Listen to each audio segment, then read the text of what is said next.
여러분 안녕하십니까? 오늘도 귀하고 재밌고 즐거운 성경 공부 시간입니다. 계속해서 성경에서 나타나는 질문들, 의문들에 대해서 다루고 있습니다. 오늘은 한 분이신 하나님이신데 우리 하나님은 한 분이신 하나님이시라고 우리가 믿고 그렇게 알았는데 창세기에 보면 우리라는 표현을 하나님이 스스로 우리라는 표현을 쓰셨어요. 복수형이죠. 우리라는 표현을 쓰셨는데 이것은 무엇인가라는 거예요. 창세기 1장 26절에 보면 우리의 형상을 따라 우리의 모양대로 우리가 사람을 만들고 이렇게 하나님이 우리라는 표현을 쓰셨어요. 나의 형상을 따라 나의 모양대로 내가 사람을 만들고 이렇게 말씀하셔야 되는데 그죠? 하나님은 한 분이시니까. 근데 왜 우리라고 이야기하셨을까? 에 대한 이야기를 좀 할 겁니다. 창세기 분명히 삼위일체 하나님, 우리가 하나님은 한 분이신 하나님이라고 우리가 믿고 그렇게 안 믿으면 다 이단입니다. 그건 다 이단이에요. 하나님이 저기도 계시고 여기도 계시고 하나님이 안시성을 가진 아버지 하나님이었다가 장시성을 가진 어머니 하나님이었다가 이렇게 되는 게 다 이단입니다. 다 잘못된 거예요.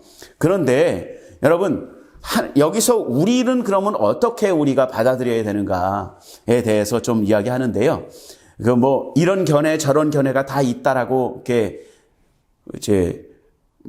설명을 드릴 수 있지만 저도 이것을 준비하면서 이런 견해 저런 견해 이렇게 얘기를 했는데 있다는 것은 우리가 신학교에서도 배웠고 그렇지만 중요한 것은 어떤 견해, 어떤 잘못된 견해, 어떤 부족한 견해 이런 것들을 우리는 알 필요가 없고요. 우리가 믿고 있는 정통적인 신앙에서 믿고 있는 제대로 된 견해만 알면 되겠다라는 생각이 들어서 오늘 짧게 이야기하겠습니다.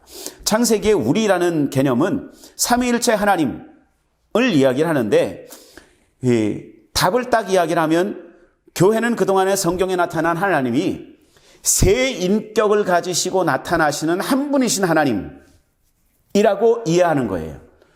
이것이 제가 지금 그렇게 이해합니다라고 이야기했지만 솔직히 말씀드리면 정확하게 이해할 수 있는 내용은 아니에요. 세 인격을 가지셨는데 한 분이시다. 이 세 인격이 완전한 한 인격들입니다. 그러니까 인격들이라고 제가 말씀을 드렸죠. 그러니까 완전한 인격인데 그 세 인격이 한 분이신 하나님이다라는 거죠. 그거는 어떤 말로도 완전하게 이해할 수 있도록 설명할 길이 없어요.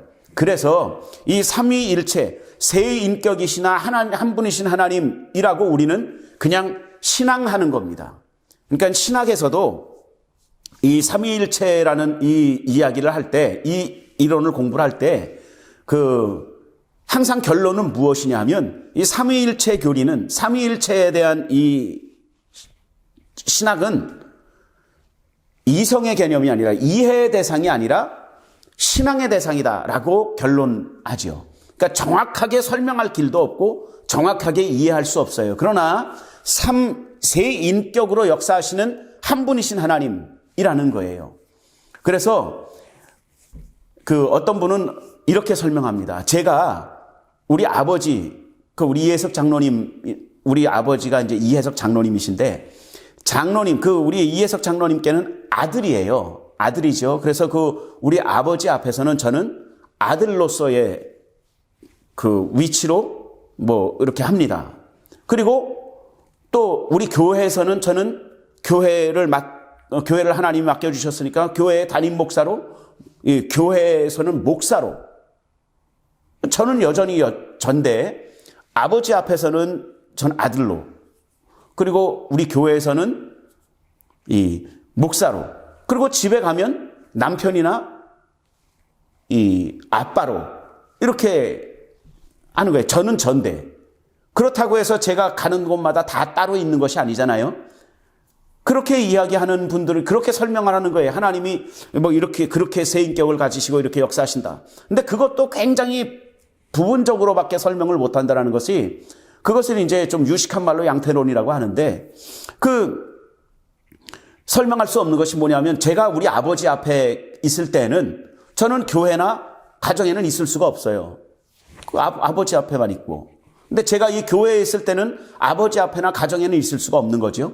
제가 마찬가지로 제가 가정에 있을 때는 아빠로 있을 때는 목사로나 아버지의 아들로서는 존재할 수 없습니다. 그러나 삼위일체 하나님은 그렇지 않으시다라는 거예요.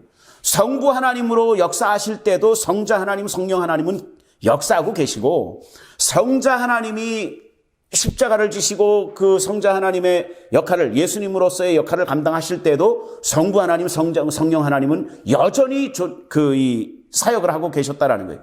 지금도 성령 하나님께서 우리에게 믿음을 더해 주시는 그 사역을 감당하고 계실 때에도 성부 하나님과 성령 하나님은 성자 하나님은 함께 하고 계신다라는 것이죠. 그러니까 그렇게 표현하는 것도 제가 아까 얘기했던 것처럼 아들로 뭐 목사로 아빠로 이렇게 얘기하는 것조차도 다 설명할 수는 없는 것입니다. 그러나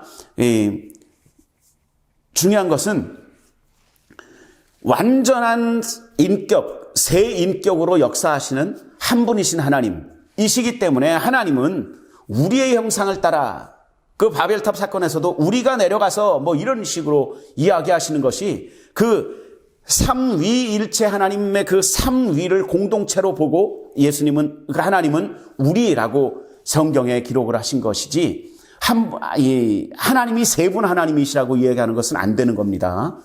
새 인격으로 역사하시는 새 직분으로 새 직임으로 역사하시는 한 분이신 하나님이시다라는 거예요. 그러나 새 직임으로 역사하시되 어디든지 함께 계신다라는 것이죠. 어디든지 함께 계신다라는 것을 꼭 기억하셔야 됩니다. 그러니까 새 인격으로 역사하시는 한 분이신 하나님.